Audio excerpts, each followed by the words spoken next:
تموم عالم آقامون عزاداره، عجب غربتی ایمان با بیلا، امان از این مصیبت با بیلا، تنها میون غربت اسم تو روی زبونم، درد و غصه به جونم با امام رضا میخونم. سیدی موسی بن جعفر فلک خون میباره، زمان تیر بتاره، سیاه پوش تموم عالم آقامون عزاداره، عجب غربتی ایمان با بیلا، امان از این مصیبت با بیلا،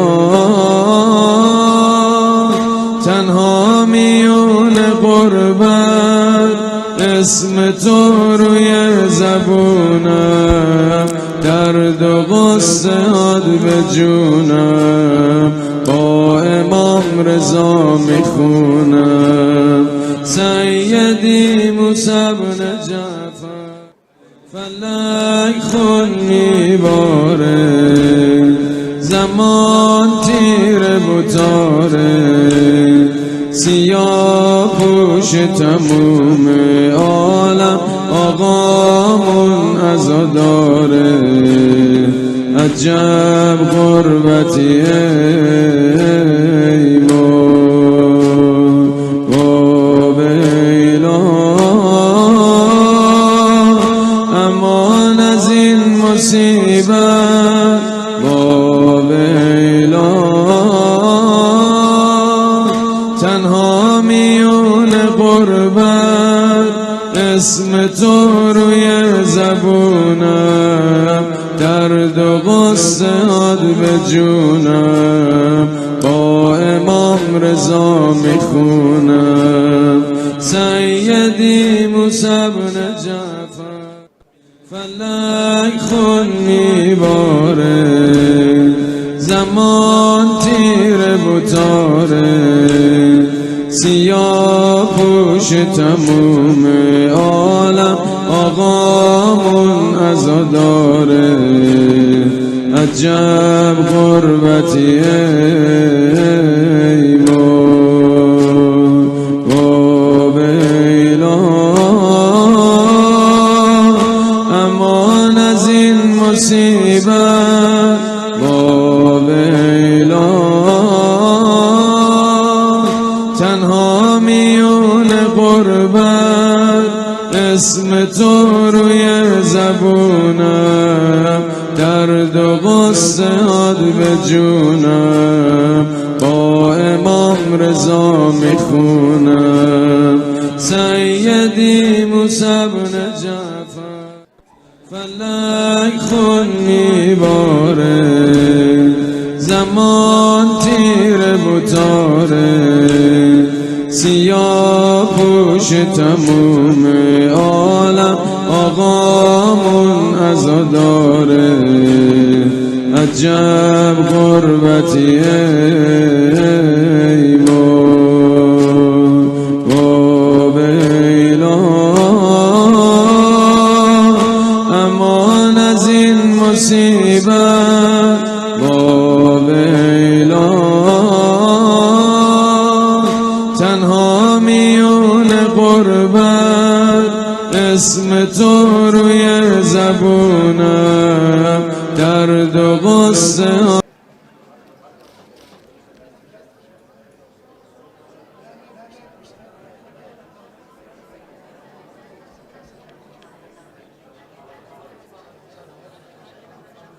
announcement. Sure. Okay. After.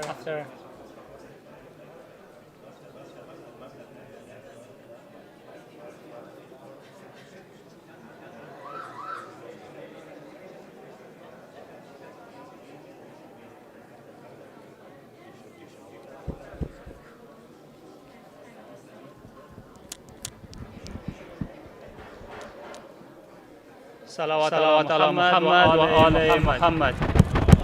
اللهم صل على محمد وآل محمد. بسم الله الرحمن الرحيم. السلام عليكم ورحمة الله وبركاته. We thank Allah subhanahu wa ta'ala for giving us another chance and another week to be at Masjid al-Rasul. May Allah subhanahu wa ta'ala accept your Jama'ah prayers, inshallah. At the beginning of the program, on behalf of myself and our board, please accept our condolences upon our seventh Imam, Imam Musa ibn Ja'far alayhi salam's shahada. May Allah subhanahu wa ta'ala make us the true followers of our Imams and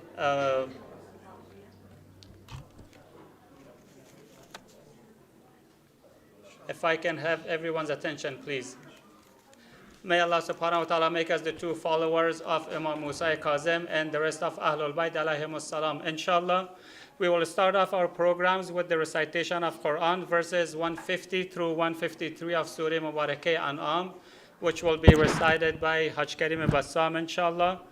The Farsi translation will be recited by Brother Said Ali Danesh, and the English translation will be recited by Brother Abdul Razak Cole, inshallah. On the second session, from the sister side, I have Sister Sahil Khan, who is going to have, who has an announcement. If there's anybody who has any poetry or any article to read, please let me know so I can give you some time. Otherwise, we will go over our regular announcements and we will have a Jaga Mudarris speech, inshallah. از محترم حاج کریم بسام خواهش میکنم که تشریف بیارن و آیه 150 تا 153 سوره مبارکه انعام تلاوت بفرمایند. صلوات علی محمد و آل محمد.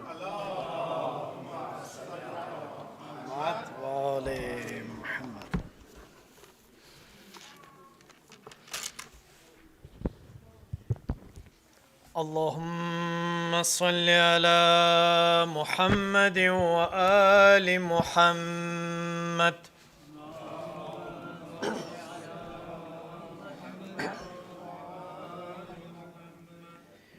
أعوذ بالله من الشيطان الرجيم. بسم الله الرحمن الرحيم.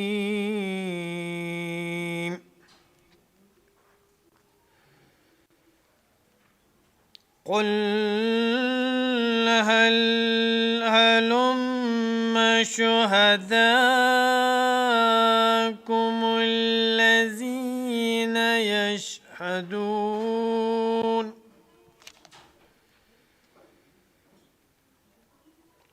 الذين يشهدون أن الله حرم هذا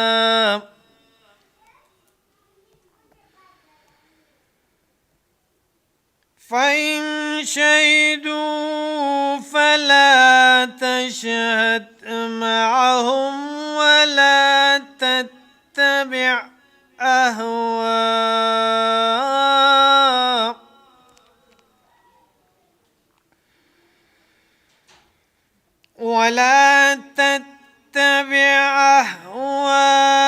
الذين كذبوا بآياتنا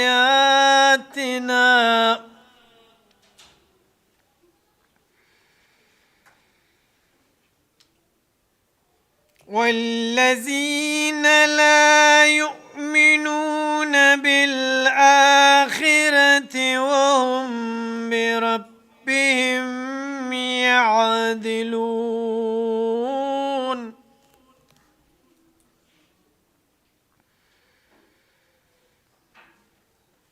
قل تعالوا أتل ما حرم ربكم عليكم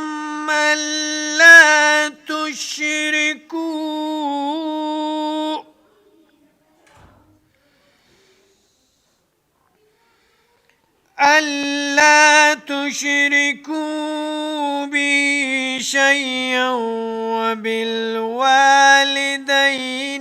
إحسانا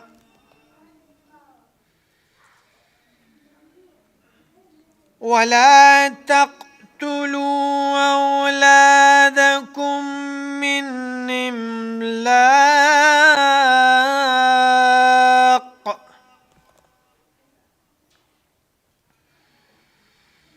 نحن نرزقكم وإياهم ولا تقربوا الفواحش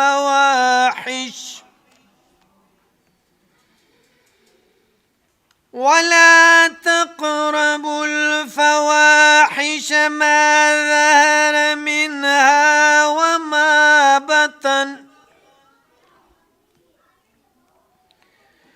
ولا تقتلوا النفس التي حرم الله إلا بالحق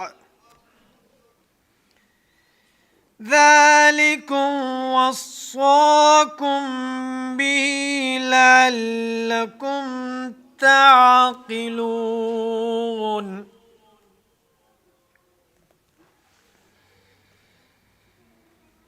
ولا تقربوا مال اليتيم إلا بالتي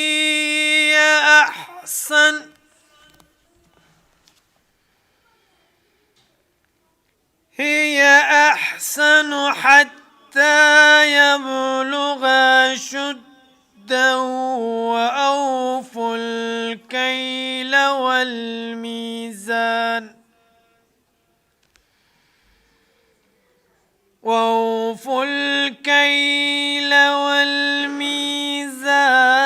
بالقسط لا نكلف نفسا إلا وسعها وإذا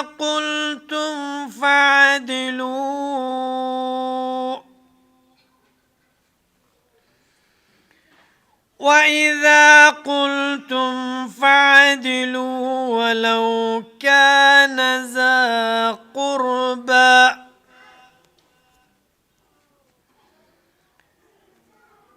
وبعهد الله يوفوا ذلكم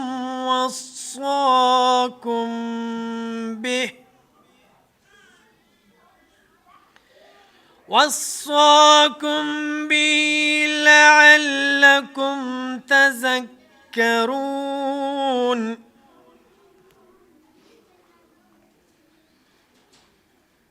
وأن هذا صراطي مستقيما فاتبعوه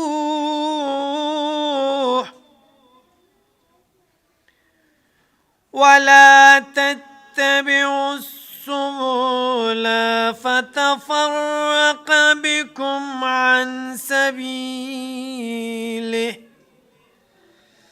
ذلكم وصاكم به لعلكم تتقون صدق الله العلي العظيم. الفاتحة.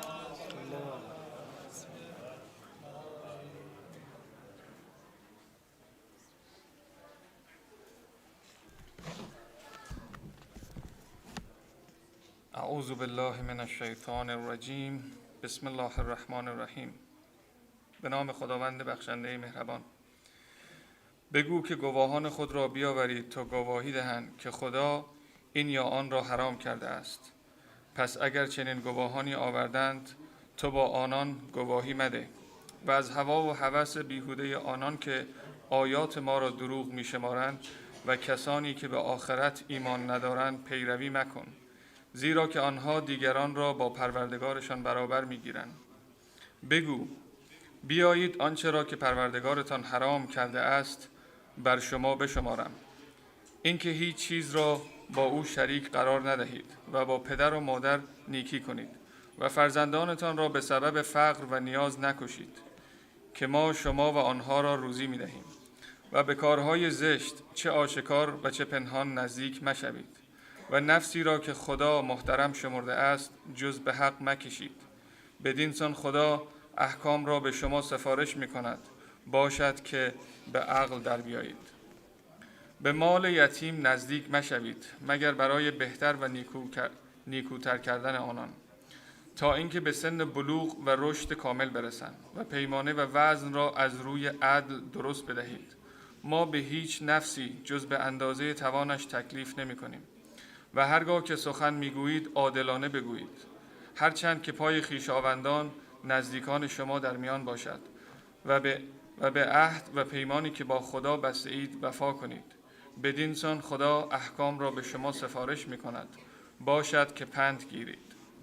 به درستی که این راه راست من است، از آن پیروی کنید و به راه‌های دیگر نروید که آنها شما را از راه خدا پراکنده می سازد.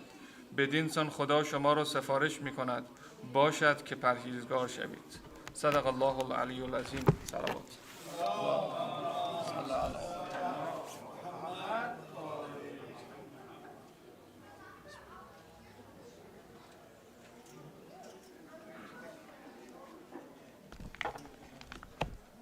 In the name of Allah, the Beneficent, the Merciful. Say, bring your witnesses who may testify that Allah has forbidden this. So if they testify, do not testify with them, and do not follow the desires of those who deny our signs, and those who do not believe in the hereafter, and equate others with their Lord. Say, come, I will recount what your Lord has forbidden you, that you shall not ascribe any partners to him, and you should be good to the parents. You should not kill your children due to penury. We will provide for you and for them. You shall not approach indecencies, the outward among them and the inward ones. And you shall not kill a soul whose life Allah has made inviolable, except with due cause.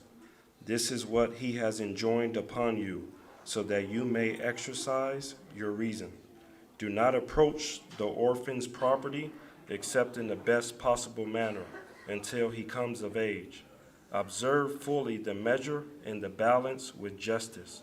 We task no soul except according to its capacity. And when you speak, be just, even if it were a relative, and fulfill Allah's covenants. This is what he enjoins upon you, so that you may take admonition. This indeed is my straight path, so follow it, and do not follow other ways, for they will separate you from his way. This is what he enjoins upon you, so that you may be God-weary.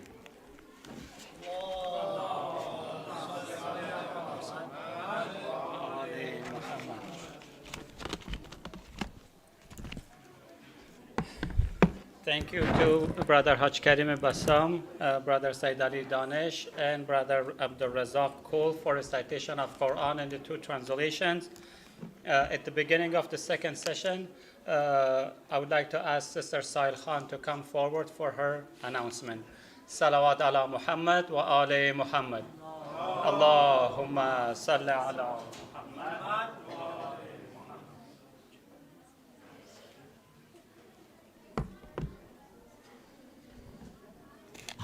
Bismillahirrahmanirrahim. Assalamu alaikum. I would like to take just a few minutes of your time to announce a fundraiser that is being organized by members of Huas Hussein. Huas Hussein is an organization that organizes volunteer events across its chapters. Their main goal is to provide a global movement of compassion to help those who are in most need. And it is inspired by the timeless legacy of a man named Hussein alayhi salam. So this fundraiser is for the Orange County slash Los Angeles chapter. They are currently raising funds for a February hygiene kit drive, where they currently plan on making about 300 kits. There's a link to donating to the fundraiser if you would like. You can scan the QR code above, or you can also bring products that they are requesting to the masjid. We'll have a bin set up.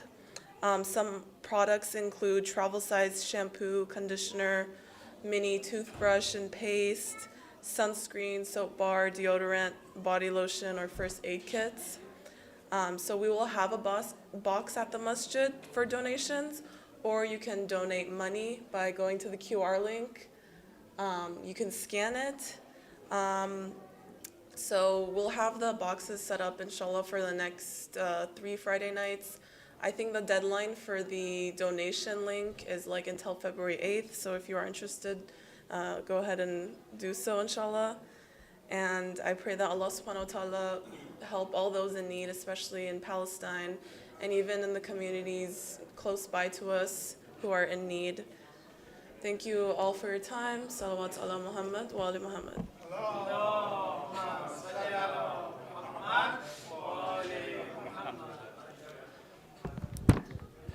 Thank you, Sister Sahil Khan, for the announcement. Please, if you didn't have a chance, please take a photo of this.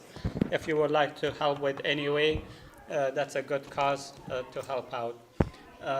حالا هم از محترم حاج معلم همکار خواهش میکنم که تشریف بیارن و مطلب را که تهیه کردن را به سم شما برسانند. سر سلامتی خودتان و محترم حاج معلم همکار صلوات غرای ختم بفرمایید عزیزان. اللهم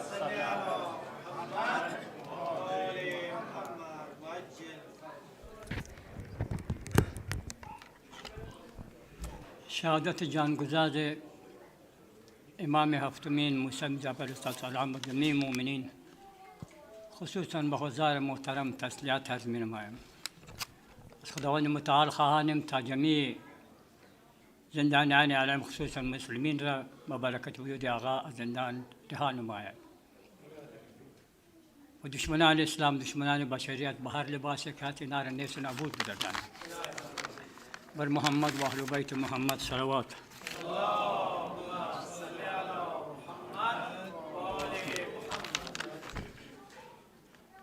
شنیدستم که در زندان هارون امام هفتمین با حال محزون بر روی خاک زندان مسکنش بود، غل و زنجیر اندر گردنش بود. رقص اشک روان پر ژاله می کرد، ز سوز زهر از دل ناله می کرد که یا رب تا بکایی در کنج زندان بمانم زار و تنها چون غریبان. الهی تا که جان سیر باشم، اسیر این غل و زنجیر باشم. با خاطر داشته باشید که بزرگوار در 21 سال آخر عمر آقا 14 سال ملعون هارون را به زندان انداخت. زندان کاش تنها زندان بود، زندان شکنجه. شکنجه برو سندی بن شایک ملعون مقرر کرده بود که مسلمان نبود. انقدر آقا را جور میداد، انقدر آقا را کتک و اذیت میکرد که حتی استخوان بینی آقا را مجروح شکستانده بود. با آتشین انبی قرینه صدا می زد رضا را از مدینه که ای نور دل و سرو روانم، کجایی ای رضا آرام جانم. مشو راضی که من به جرم و تقصیر سپارم جان بزیر کند و زنجیر. رسان حال مرا با قلب افگار، بگو با دخترم معصومه زار. بگو با تو اندر شهر بغداد، بزیر کند و زنجیر ها جان داد. یا رب بزرگی تو ای قادر ظلمان، یا رب شهیدان جدا گشت سرستان. که این مجلس ما را به حیات و دم مردن در کاظمیین بده مسکن و مدفن. بر محمد و بر محمد صلوات.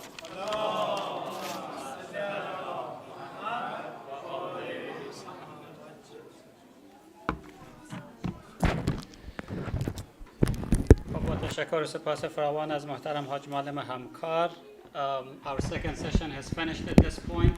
Please see Brother Ziyai Amili and Brother Said Razak if he is here, and pay your monthly donations. Hopefully nobody is behind with their monthly pledges, but if you are, for whatever reason, if you can bring it up to date, that would be truly appreciated.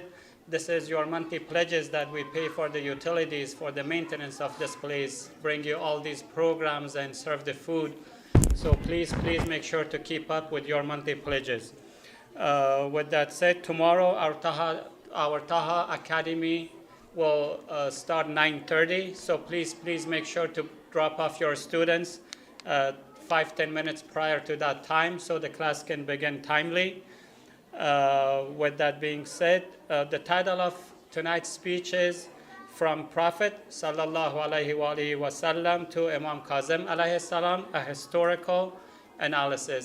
And now I respectfully welcome Ajaga Mudarris to Manbar for the speech with Salawat ala Muhammad wa Ali Muhammad. با امام رضا میخونم سیدی موسی بن جعفر فلک خون میباره زمان تیر بتاره سیاه پوش تموم عالم آقامون عزاداره عجب غربتی ایمان و بیلا امان از این مصیبت و بیلا تنها میون غربت اسم تو روی زبونم درد و غصه به جونم با امام رضا میخونم سیدی موسی بن جعفر فلک خون میباره زمان تیر بتاره سیاه پوش تموم عالم آقامون عزاداره عجب غربتی ایمان و بیلا امان از این مصیبت و بیلا تنها میون غربت اسم تو روی زبونم درد و غصه به جونم با امام رضا میخونم سیدی موسی بن جعفر فلک خون میباره زمان تیر بتاره سیاه پوش تموم عالم آقامون عزاداره عجب غربتی ایمان و بیلا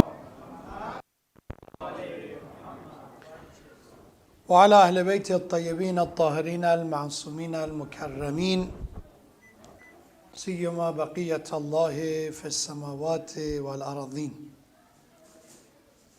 قال الله تبارك وتعالى في القرآن الكريم وقوله الحق وهو أصدق الصادقين كما أرسلنا فيكم رسولا منكم يتلو عليكم آياتنا ويزكيكم ويعلمكم الكتاب والحكمة ويعلمكم ما لم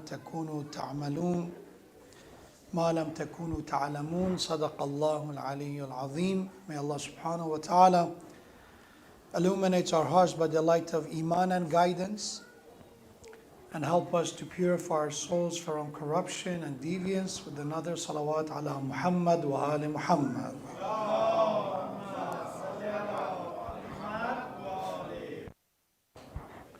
My condolences in advance on the arrival of the anniversary of the martyrdom of our seventh Imam, Bab al-Hawa'ij, Imam Musa ibn Ja'far al-Kadhim alayhi salatu wassalam. May Allah grant us the tawfiq of ziyarat of Imam al-Kadhim alayhi salam in this life, and to be among his Shia and the Shia of his children, especially the Imam of our time, and to receive his intercession and shafa'at in the day of judgment with another salawat ala Muhammad wa ali Muhammad.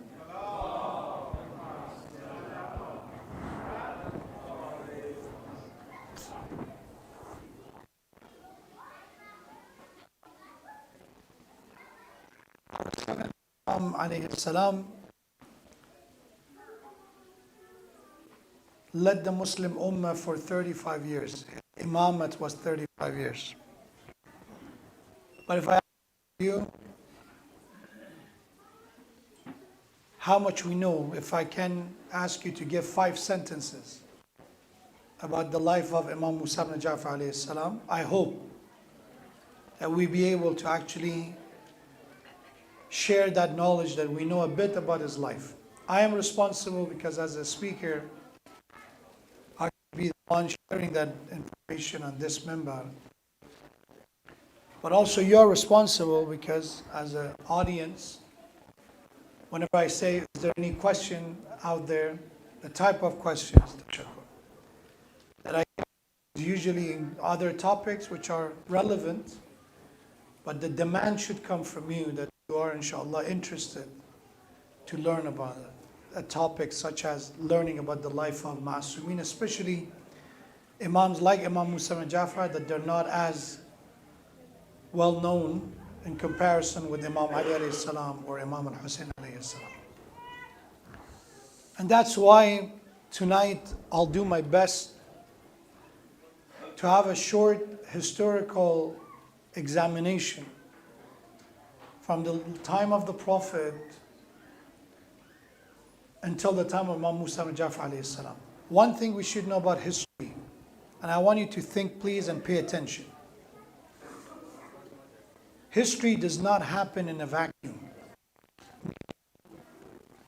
If somebody lives in a certain time, without a doubt is being influenced by the past, by the events of the past. Many of them are domino effects of certain series of events leading to this point of the history. Nothing just happens out of the blue. It is what it is and random. Rather, it's a series of cause and effect cycles in the life of humanity. So to come to the life of Imam Musa ibn Ja'far alayhi salam, we cannot ignore what happened in the past, including from the time of the Prophet, especially after Prophet passed away, until the life of Imam Musa ibn Ja'far alayhi salam. First thing that we should know is Prophet in multiple occasions, he said that if you want to avoid misguidance, confusion, distraction, if you want to get the original message, you need Quran and my family. And by the way, if you look at Sahih Muslim, all the sources of Al-Sunnah, it did not say, I leave you with 2 weighty things, with 2 lofty things, the book of Allah and my Sunnah. It's not there. It's Kitab Allah wa itrati ahl bayti. Why is nowadays more common to say Kitab Allah wa Sunnati? It goes again to history, we can talk about that. The references of hadith is available right now. You can look it up online and you can find it. That find me, show me what one of the main sources of our dear brothers and sisters of other school of thought in Islam that they say, Prophet said, I leave you with Kitab Allah wa Sunnati. Find me and come and share with me. On the other hand, Kitab Allah وَعِتْرَةِ أَهْلِ بَيْتِي, which means I leave you with Quran and my family, my progeny. There's numerous sources. In all the school of thought in Islam, you can find it. It was not in one occasion. It was in multiple occasions. He said it in Ghadir Khum. He said it when he was in Mina. He said it in many other occasions. We have 5 to 6 times Prophet said this hadith. But after Prophet, Kitab Allah, there was a very, very famous quote that when Prophet, this is another narration. This is not something, a fabrication that Shia talks about. No, it exists. In the books of hadith, not in Shia books, outside Shia Islam. That when Prophet was on the deathbed, he said, bring me something. I leave you some advice or bill or secret, is known as the narration of the qirtas, qalam and qirtas, which is pen and paper. I will write something for you that you will be misguided. An argument erupted, and one of the companions of the Prophet said, Hasbuna kitab Allah. Quran is enough for us, we don't need anything else. So this was the first movement to put this out of its purpose, which was supposed to be together. Quran is enough. And also they continued that Prophet is delirious. He doesn't know, God forbid, what is he talking about. He's sick. Let's not disturb him. Quran is enough. This is part of the history that led to early years of Islam. Among those events that happened, beside expansion of Islam to other territories, we have civil war. We have, unfortunately, in Islam. And result of that was division. And this continued to a point that someone like Ali ibn Abi Talib was publicly cursed on the mimbar and the pulpit of the Prophet in the name of someone who also considered himself Muawiyah, that I am Prophet's companion as well, but I led myself to curse another Sahaba.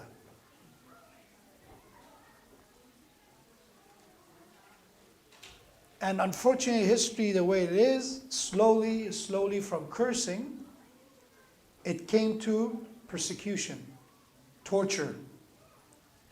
Many companions of Imam Ali alayhi salam, one of them is Hijr ibn Uday, or Hujr ibn Uday, or Adi, they're all pronounced. His grave is in Syria, and Daesh, when they attacked, they desecrated his ziyarat, and they literally dug up his grave. He is the one that Muawiyah arrested because of he was talking about Ali ibn Abi Talib all the time. And he, in his word, he was spreading lies. And this is misinformation or disinformation. So you start threatening him that you either go publicly and denounce Ali, reject him, talk against him, or you will be killed. And we have that he asked to pray 2 rakat before being killed, and ultimately he was killed. So it was not just Ali was cursed. Now anyone who's associated with Ali is killed. And did not stop there. I want you to know that this is a very gradual journey, one step at a time. From verbal abuse and cursing, it led to killing of the companions and supporters and lovers of the Ahlul Bayt. And the next step is, let's kill them directly. And that's what the of Karbala of Ashura. Now you go against them directly. So step by step it led to Ashura. And from there we see that there is a reset time for the Ahlul Bayt again. Because with the sacrifice of Imam Hussain alayhi salam, people who were very oblivious to the truth, eventually they got some awareness that who are they dealing with. So from Imam Musa ibn Ja'far, from Imam Ali ibn al-Hussein, Imam al-Sajjad, all the way to the time of Imam Musa ibn Ja'far, there are 3 Imams, 4th, 5th, and 6th Imam. The role of these Imam in the history is one thing. There's so many things that they've accomplished, but one thing is specifically.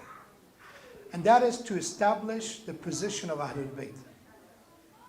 Once again.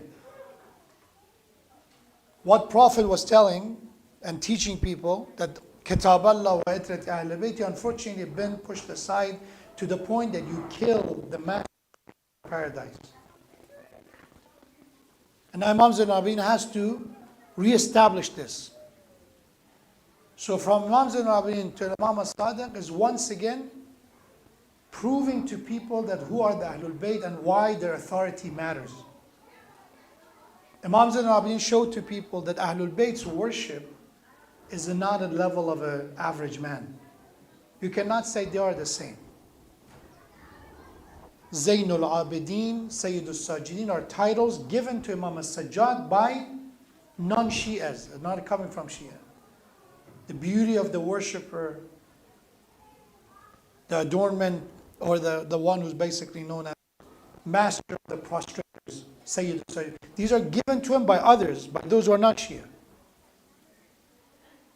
And they would come and just watching Imam Sajjad in prayer would be mesmerizing for people. You have to stop and with people. Why? Because unfortunately, since the time Prophet passed away, the name Ahlul Bayt has been hijacked. Who are the Ahlul Bayt? The Prophet meant by Ahlul Bayt when the ayah from Surah Al-Ahzab,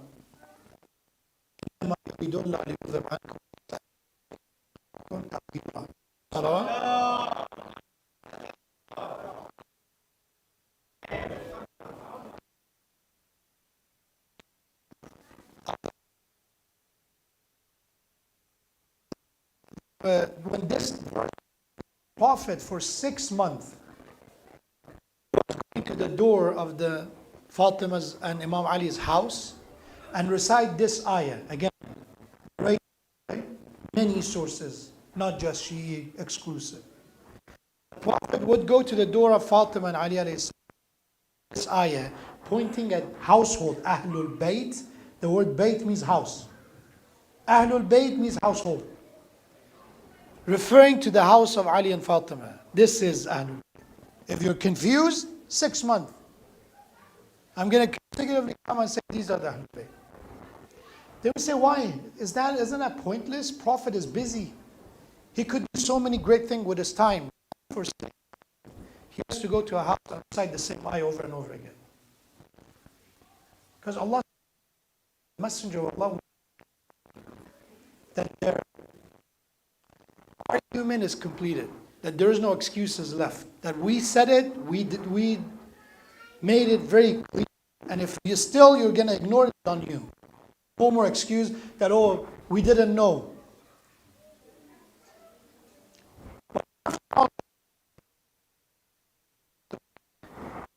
The scope of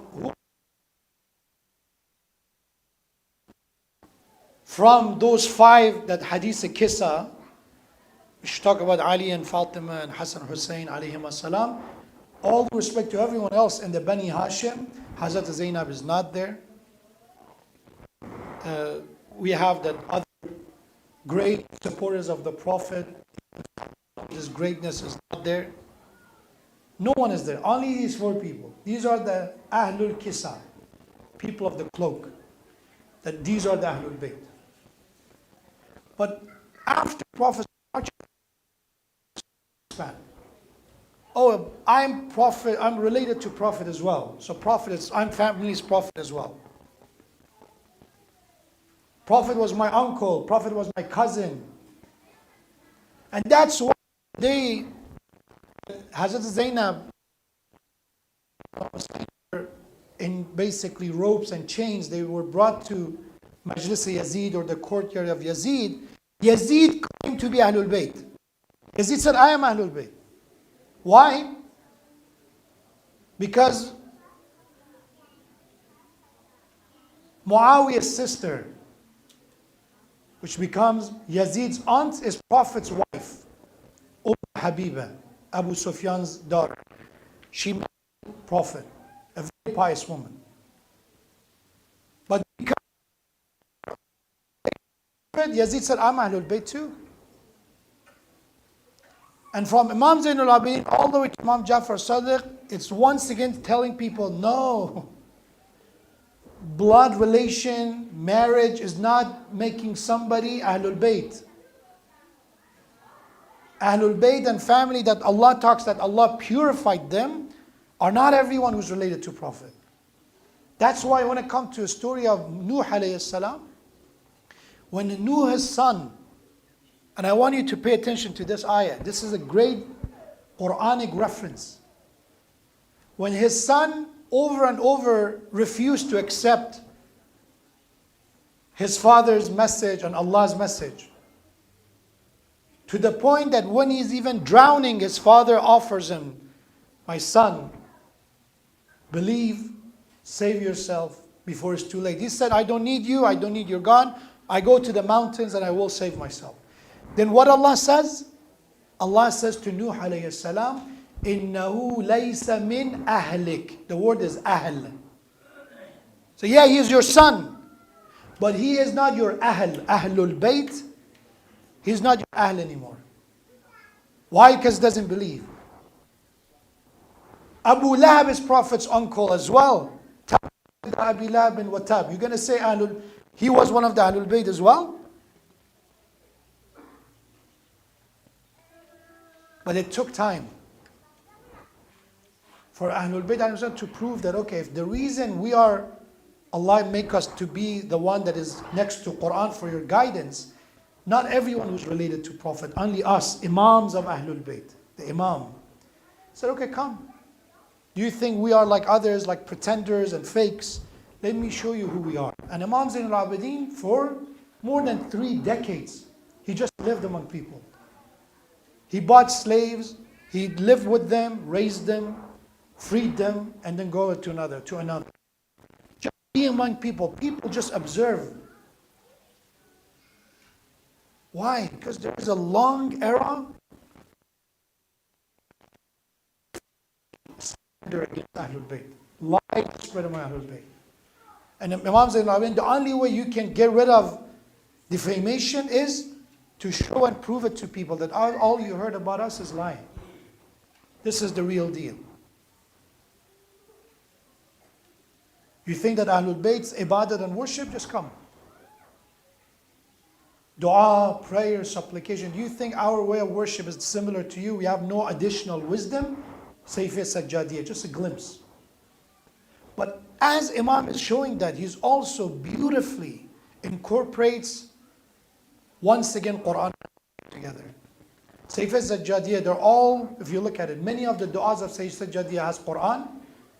And in 120 different ways, Imam Zainul Abidin said, Allahumma salli ala Muhammad wa ala Muhammad.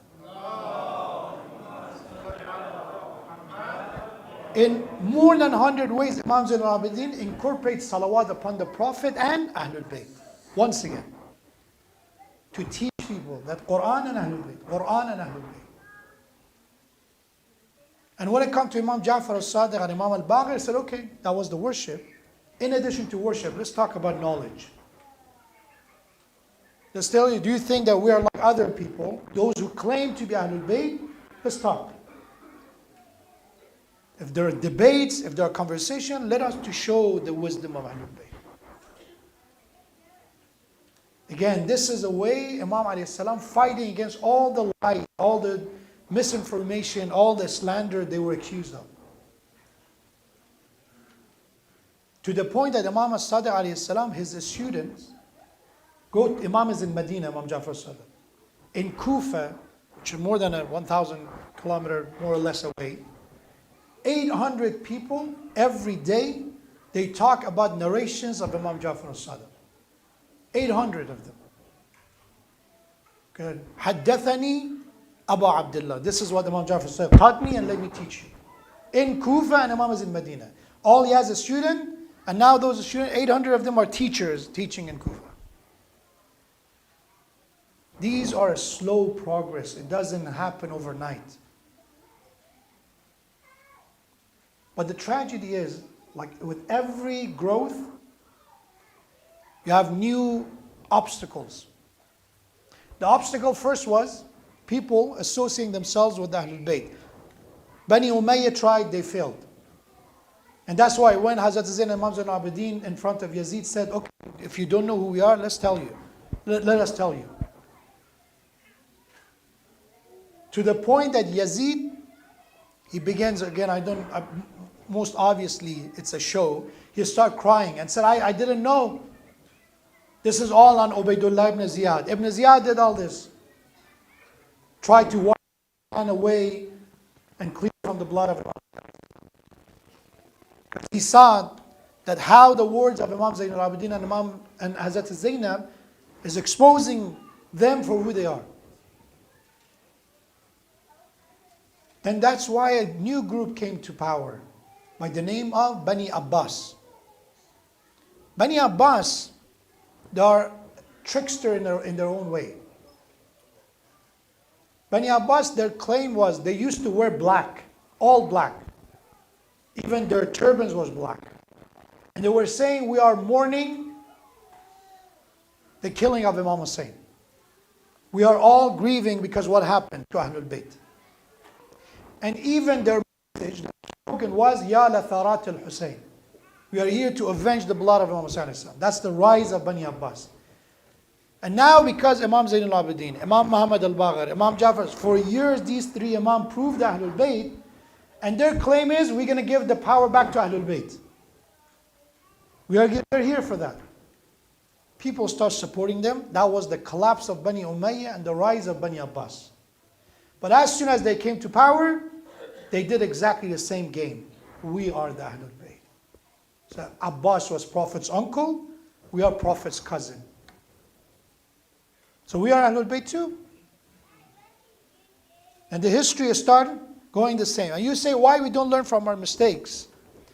It's not about mistake. The thing is, treachery, deceiving, lying are part of politics. And these people, in order to get to what they want, they were ready for anything. They did not care for any principle. They were ready to be hypocrites.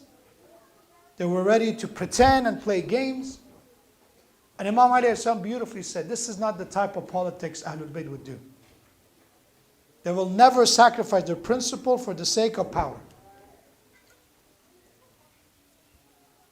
It comes all the way to Imam Musa ibn Jafar, and that is now the rise of Bani Abbas. Bani Abbas are in charge during the time of Imam Musa ibn Jafar, Imam al-Kadhim alayhi salam. And still this argument continues. Who are the Ahlul Bayt? Who are the Prophet's family? To the point that one day Musa ibn Jafar is invited. Harun. Rashid was the title, they give it to him, and a lot of people argue that he was a great ruler and all that. But ultimately Harun, Abbasi, was the one who kind of made the foundation of the Abbasid rule. He was the one who did it. He would go to the Prophet in Medina and he would say, Assalamu alayka ya ibn Am. Rather than say, Assalamu alayka ya Rasulullah, deliver it in front of people, and it's a game. He would say, peace be upon you, O my cousin, ya ibn Am. And Imam Musa ibn Jafar, Imam al-Kadhim alayhi salam, he would look at the ziyarah and said, Assalamu alayki ya ab. Peace be upon you, O my father. Okay, you say my cousin, my father. And he got furious. He said, if you don't prove it to me, how you call Prophet your father, I'll put you in jail. And Imam Musa and Ja'far alayhi salam said, okay, look at the Quran. Hasbuna kitab Allah. Quran is enough. Let's go to the Quran. Allah talks about Isa alayhi salam being Dhurriyyata Ibrahim. Isa is from the descendants, progeny of Ibrahim. Tell me how Isa is from progeny of Ibrahim. Because in Arab, and then also the rule is, if somebody, you can call them your father if you are through the sons, basically. Is a paternal link. But they said that Ahlul Bayt, including Imam Kadhim alayhi salam, Prophet had no sons. You are the son of his daughter, Fatima to Zahra. So really, technically, Prophet is not your father. Your father goes through Ali ibn Abi Talib, not through Fatima. And Imam Kazim said, Quran says, Isa alayhi salam was from the descendant of Ibrahim. Did Isa has a father? Yes or no? No. Isa alayhi salam was one without a father. Only his mother, Maryam, was from the children of Ibrahim. But Allah referred to Ibrahim and Isa being from the Ahlul Bayt or progeny or Dhurriyyah. So if Allah let that happen, who are you to say it's not going to happen when it comes to Prophet Muhammad sallallahu alaihi wasallam? If Isa is the progeny of Ibrahim without a father, Musa ibn Ja'far is the progeny of Muhammad sallallahu alaihi wasallam. Number one. Number two, my great-great-grandfather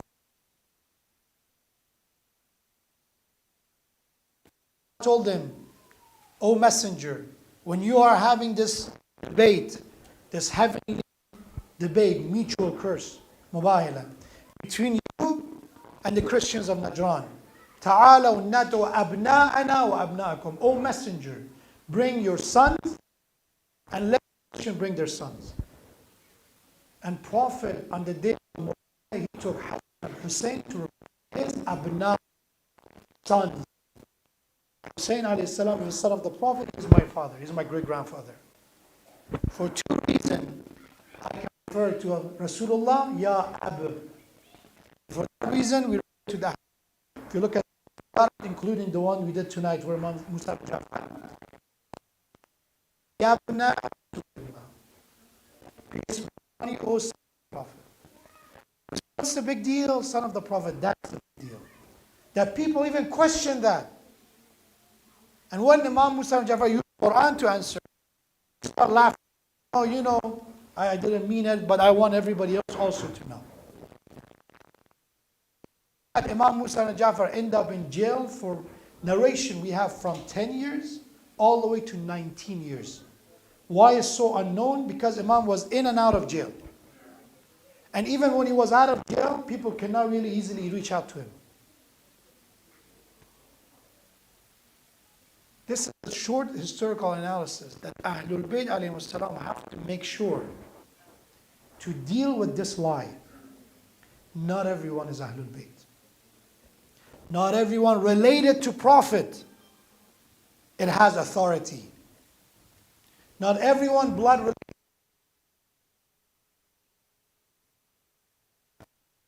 Those 12. Ithna Ashar, the 12 of them exclusively to them. Even all their sons are not qualified. Not sons of the Imams are qualified. Only the one that the father was the Imam and the son was the next Imam. That's it.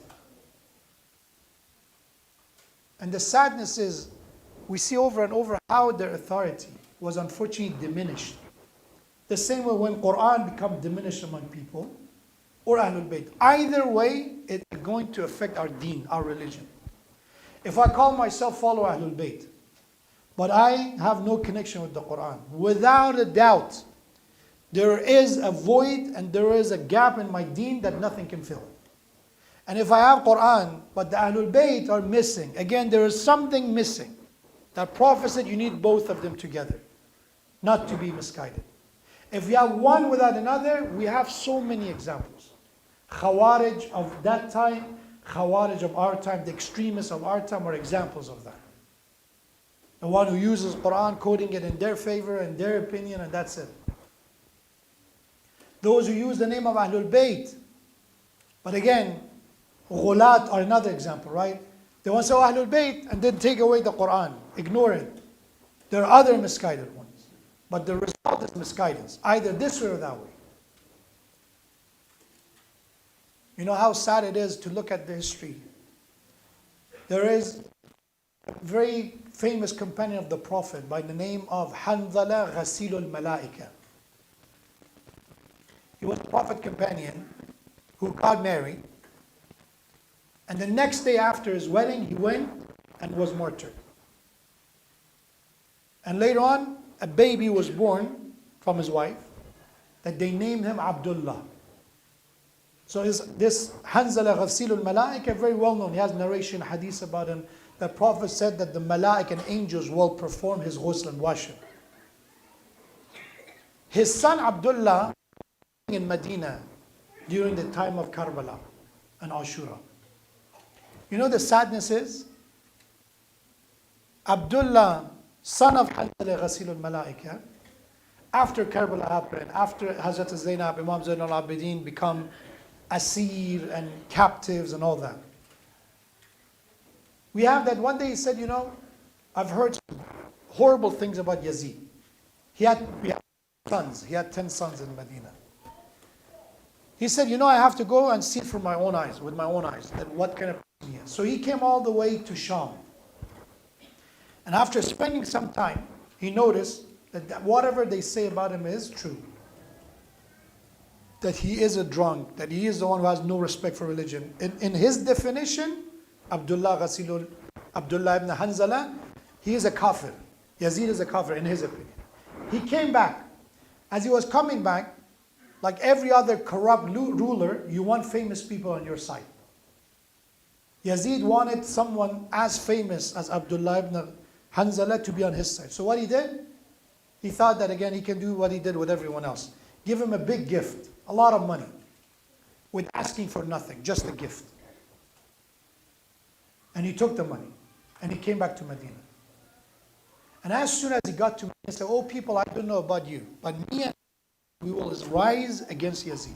In my understanding, it become clear that he is not a Muslim. He turned away from Islam, he is a drunk, he's all that. So why he took the money from him? He said, I took the money, so I used that money against him. So he led a movement, let's call it a rise, known as Harra, the event of Harra, which thousands of people were killed, including Abdullah ibn Hanzala and his sons. All of them were killed. In Medina, they lost it. They lost that battle. You know the sadness of that story is? That Abdullah ibn Hanzala, knowing that Imam Hussein was killed by Yazid, Hazrat Zainab and Imam Zainab become captive was not enough for him to clear it and make it obvious that he's a bad guy. That he has to travel all the way to Sham and see it.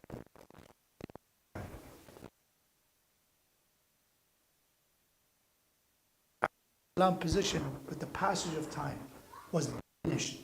That Hussein was killed. Hussein alayhi salam.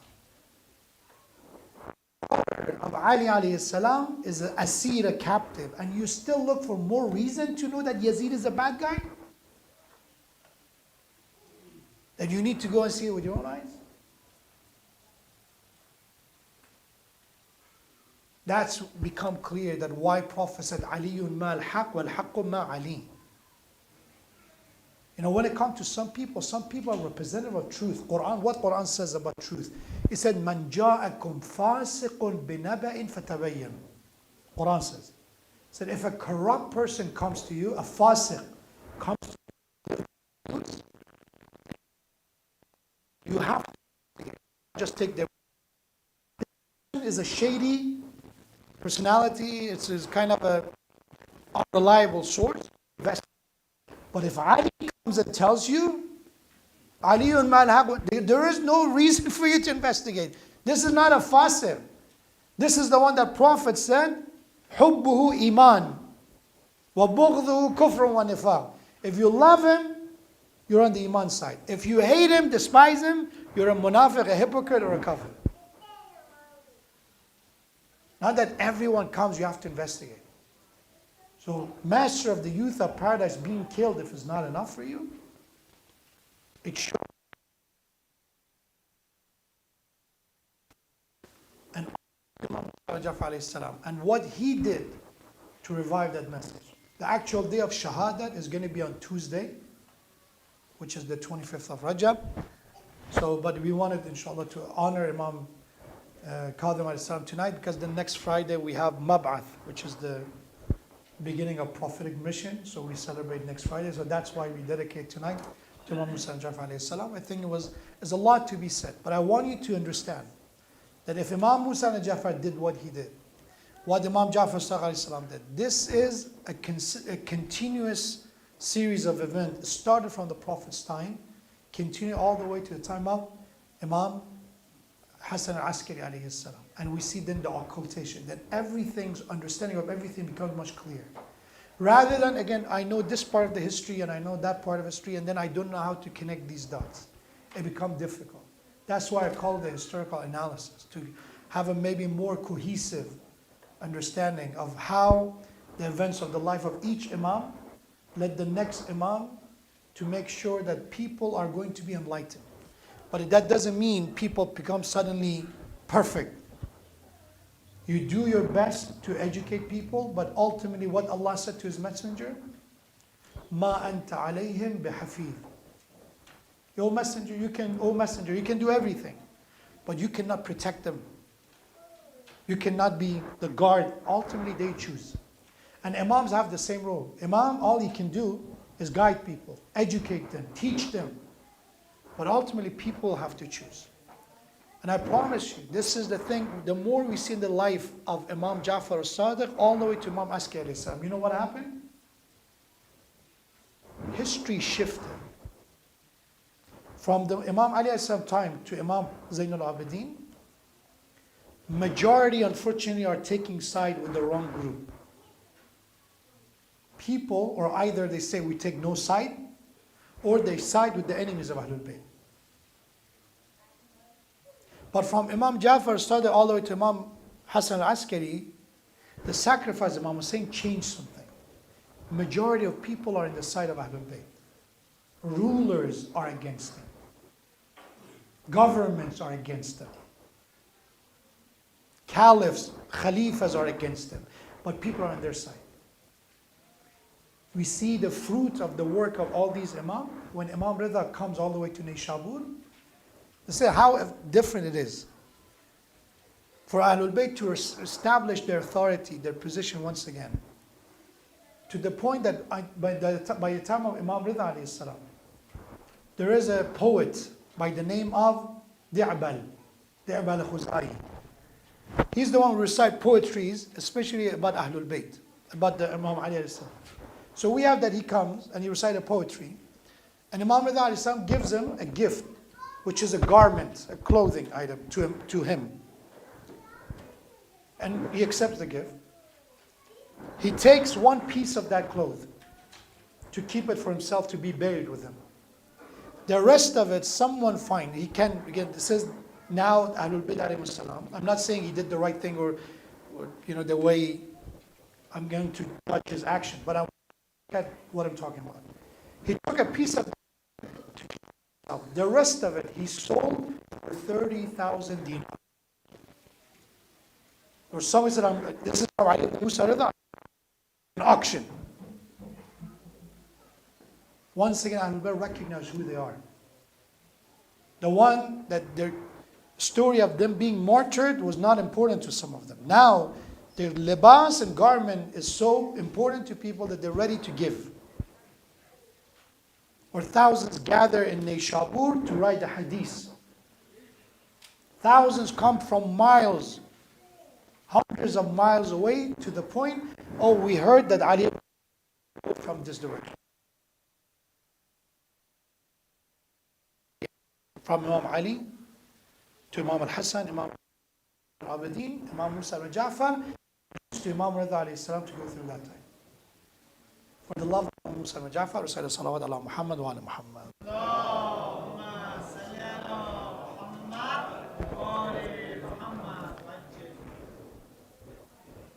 Thank you again for your attention. So if you give me a few minutes, maybe again I can share something in Farsi for the Farsi speakers. And we will inshallah conclude with the musibah, and we have inshallah a short azadari and matam at the end, and we conclude tonight's majlis inshallah.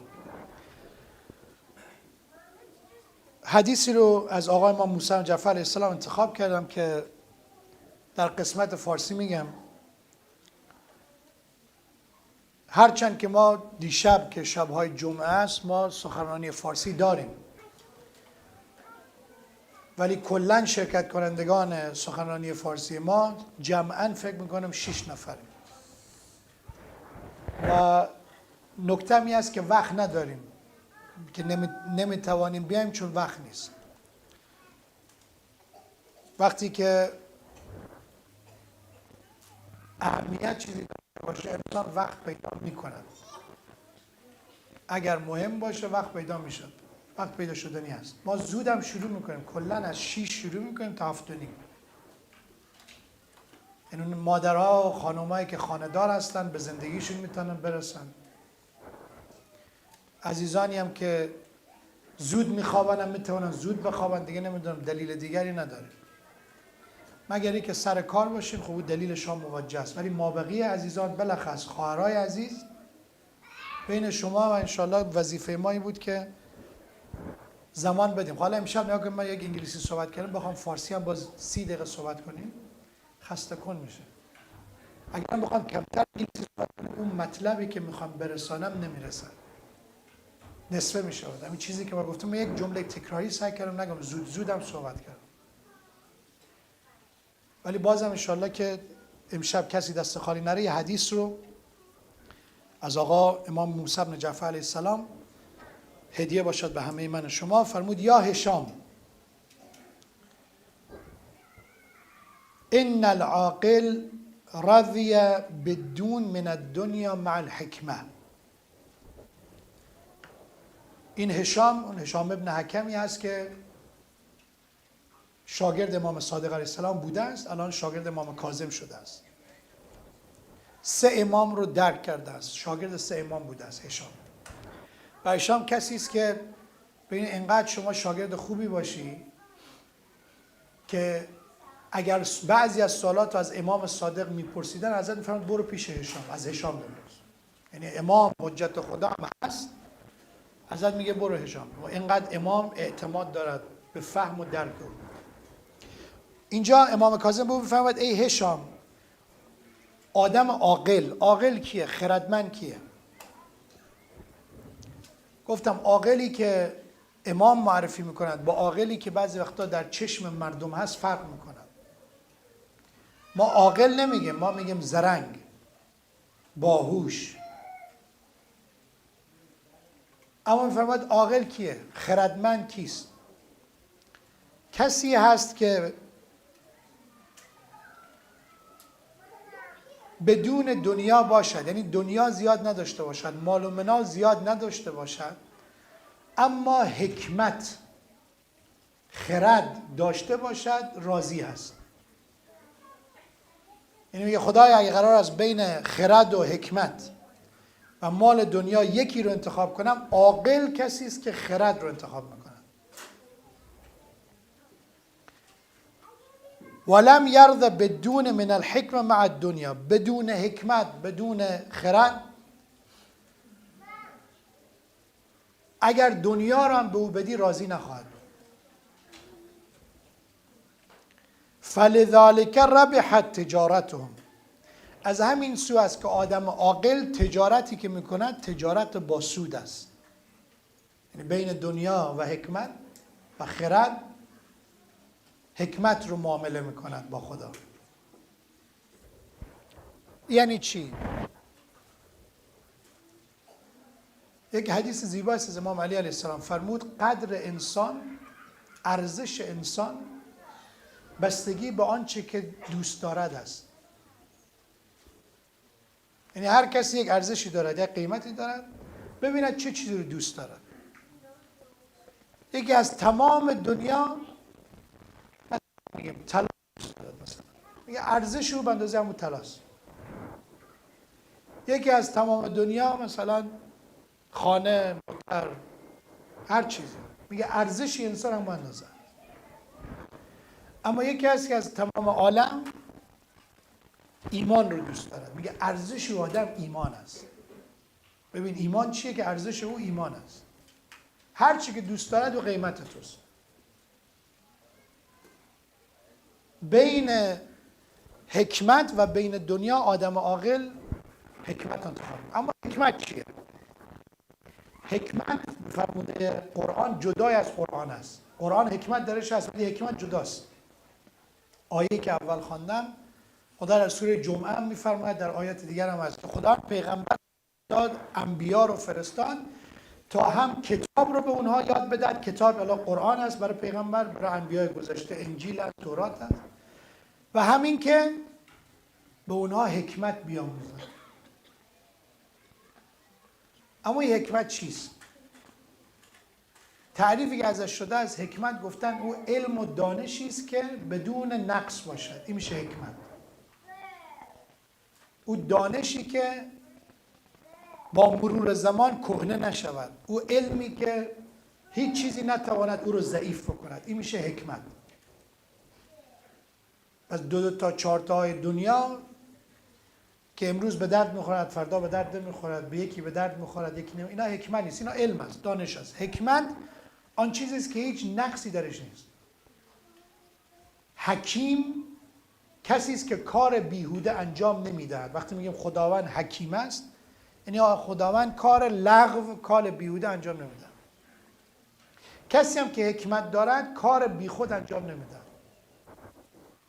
یعنی حکمت. امام سجاد فرمود بین حکمت و دنیا حکمت انتخاب کنید.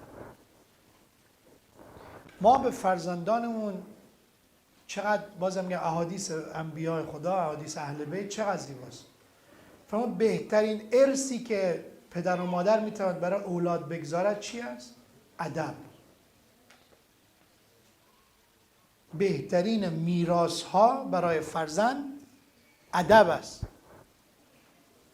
این تو تمام دنیا رو هم بگذاری به انسان بی ادب، او دنیا رو وسیله قرار میدهد هم آسایش خودش رو بگیرد هم آسایش دیگران رو.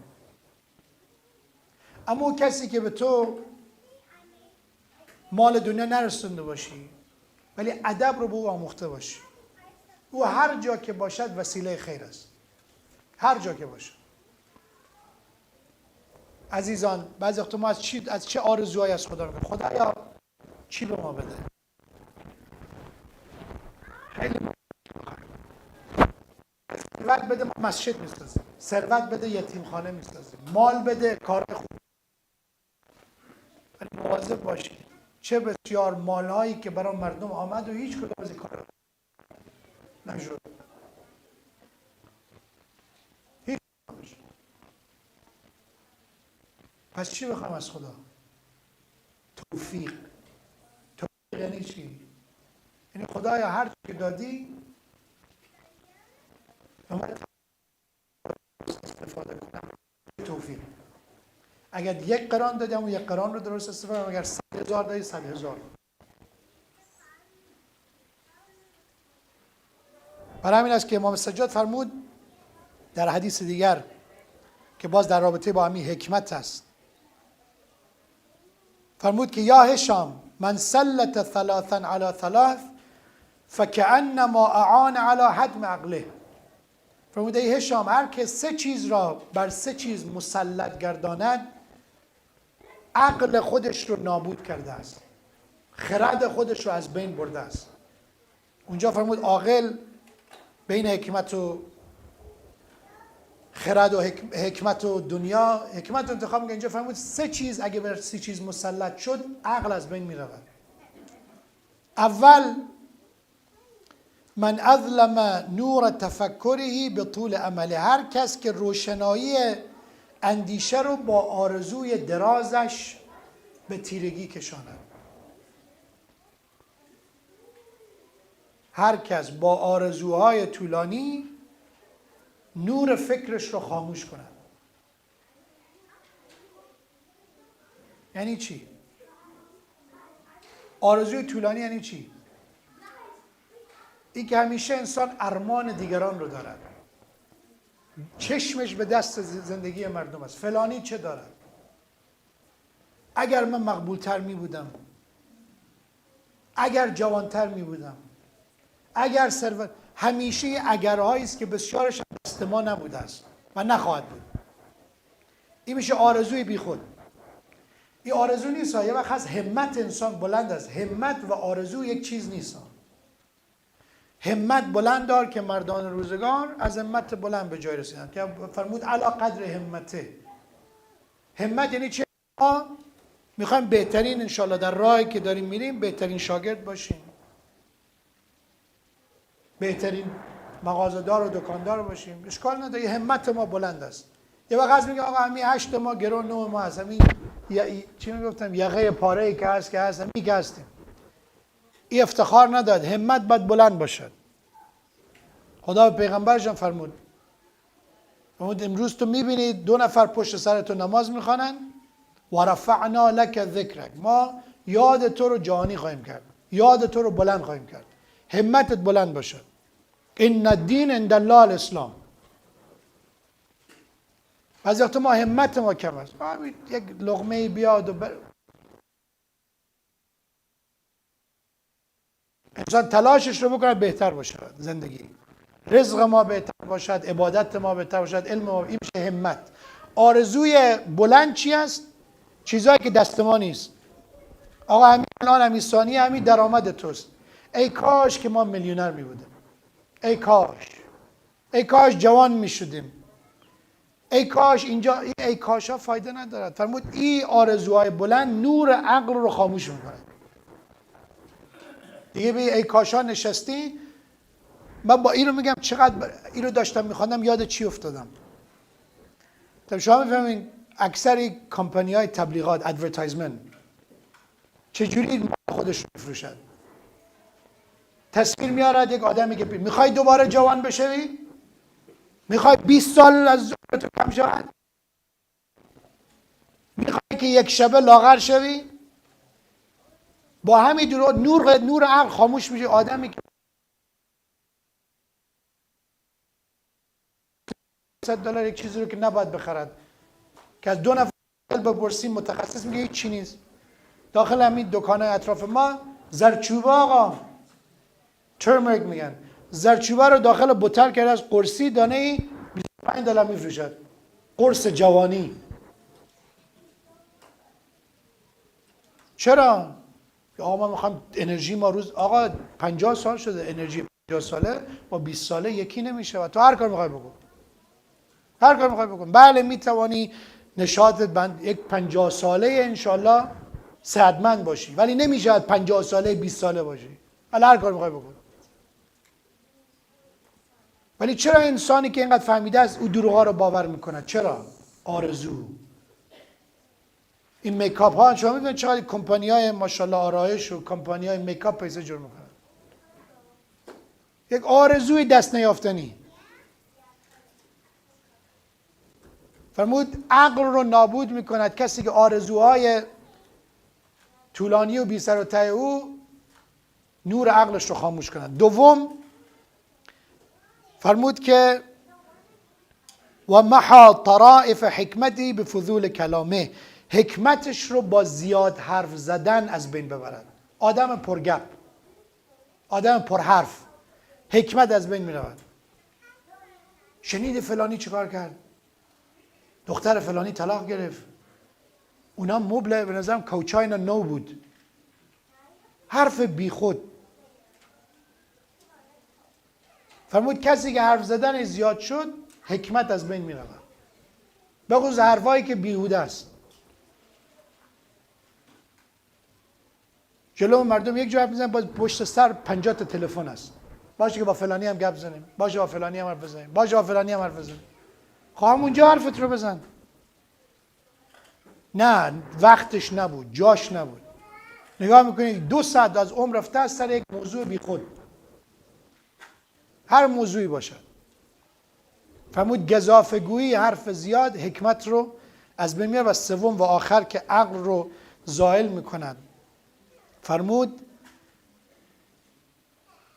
و اطفأ نور عبرته به شهوات نفسه، هر کس که عبرت آموزی خودش رو با شهوت پرستی خودش نابود کنه. عبرت آموزی یعنی درس گرفتن از دیگران، پند گیر از مصائب دیگران تا نگیرن دیگران ز تو پند. این میشه عبرت. بابا 100 نفر نه 1000 نفر همین راه تو رو رفتن، بازم تو میری. کلاهبازی کردن، دروغ گفتن، کلاهبرداری کردن، به کجا رسیدن؟ به کجا رسیدن که تو هم باز همین کارا رو میکنی؟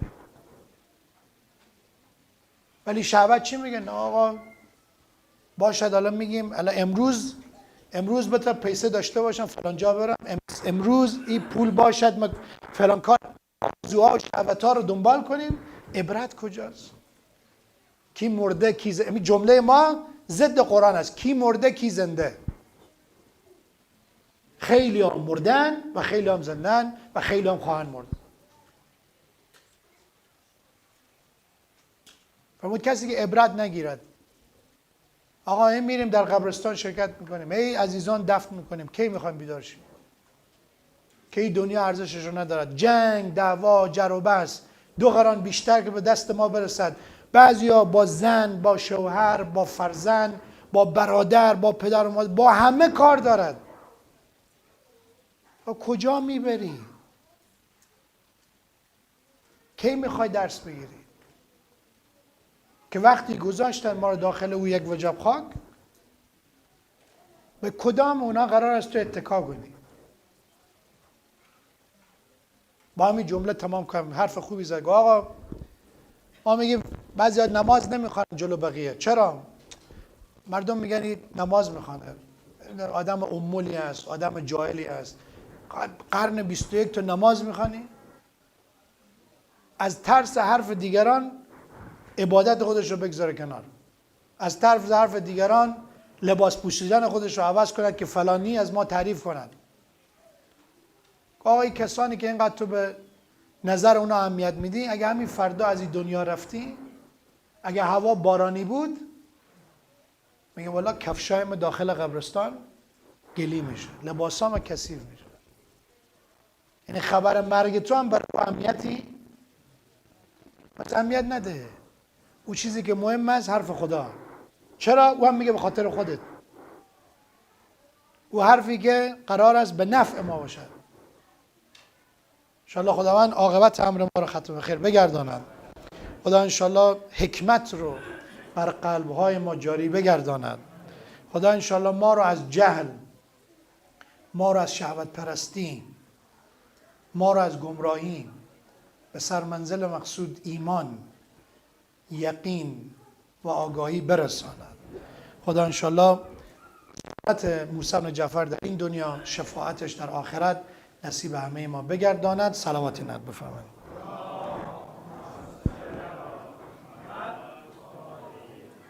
السلام علیک یا ابا الحسن یا موسی بن جعفر أيها الكاظم يا ابن رسول الله يا حجة الله على خلقه يا سيدنا ومولانا إنا توجهنا واستشفعنا وتوسلنا بك إلى الله وقدمناك بين يدي حاجاتنا يا وجيها عند الله اشفع لنا. One more time. يا وجيها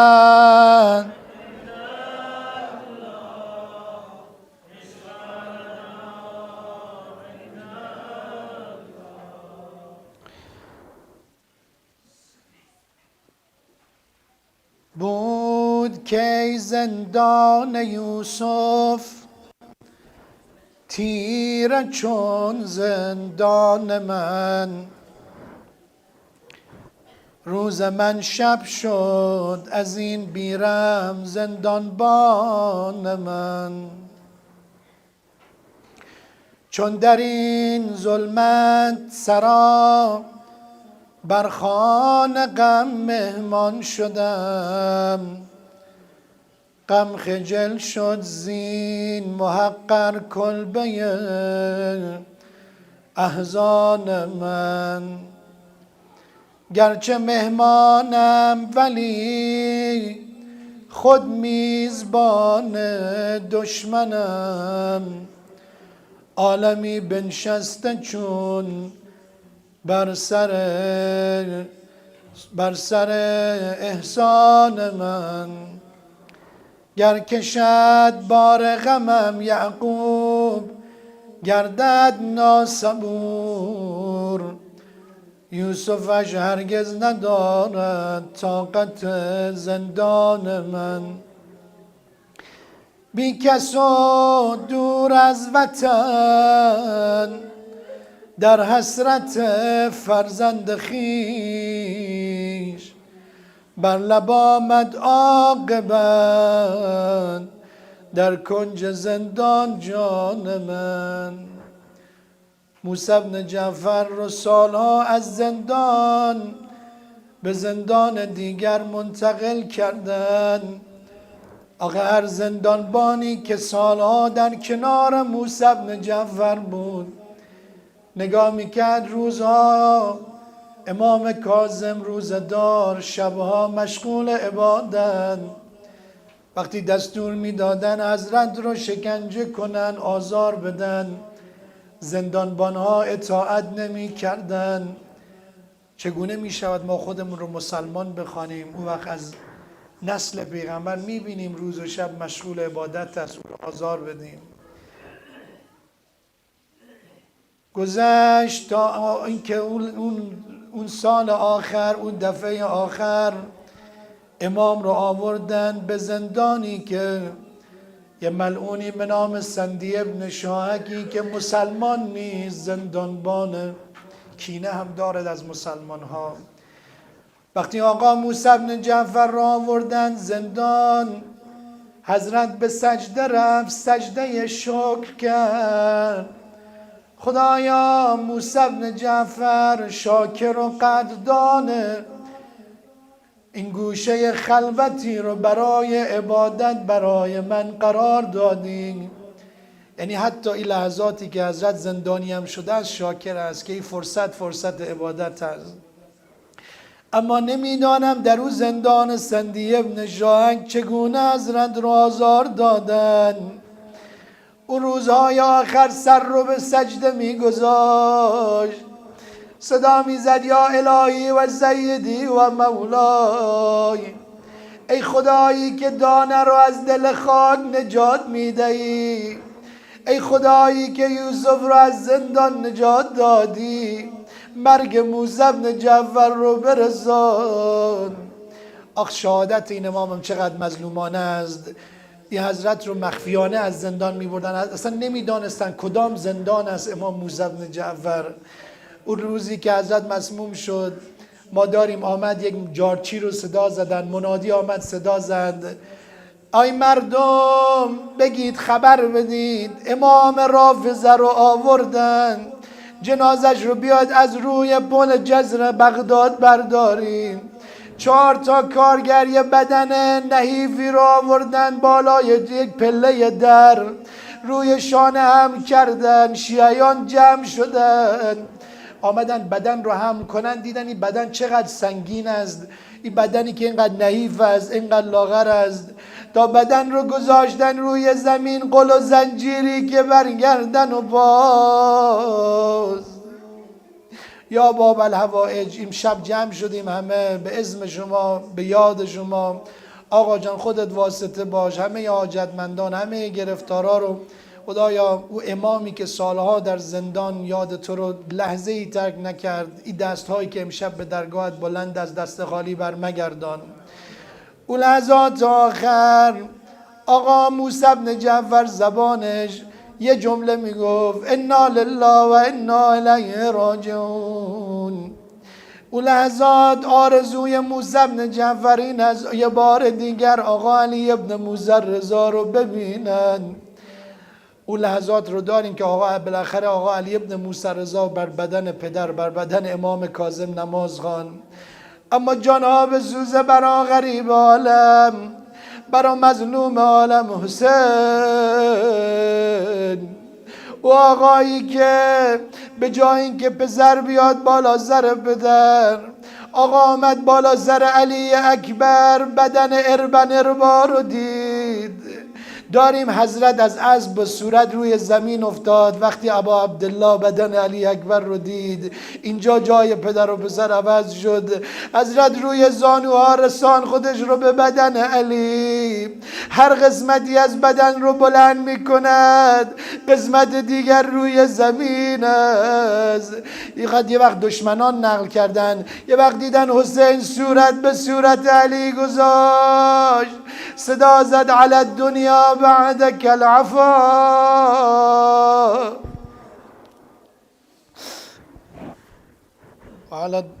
وعلى الدنيا بعدك العفا، ولا لعنة الله على القوم الظالمين، وسيعلم الذين ظلموا أي منقلب ينقلبون. إنا لله وإنا إليه راجعون. خدایا با روی موسی بن جعفر فرج امام زمان ما برسان، ما را از جمله اعوان و انصار و پیروانش قرار بده، گناهان و خطاهای ما ببخش و بیامرز، تا ما را نیامرزیدی از این دنیا مبر، عاقبت امر ما، خانواده و نسل ما ختم به خیر بگردان. خدایا رزق و روزی مادی و معنوی به همه ما عنایت بفرما. خدایا شب اول قبر شب راحتی ما، شب آسایش ما قرار بده. روز قیامت خدایا پیغمبر آل پیغمبر به فریاد ما برسان. اللهم اغفر لنا ولوالدينا ولوالدي والدينا ولمن له حق علينا ولجميع المؤمنين والمؤمنات. رحم الله لمن قرأ الفاتحة مع الصلوات. اللهم صل على محمد. بسم الله.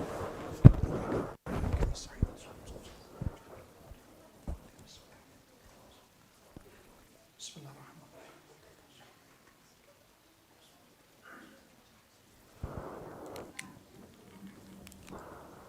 Inshallah everybody stand up. We finish with a short azadari. Jazakumullah khair.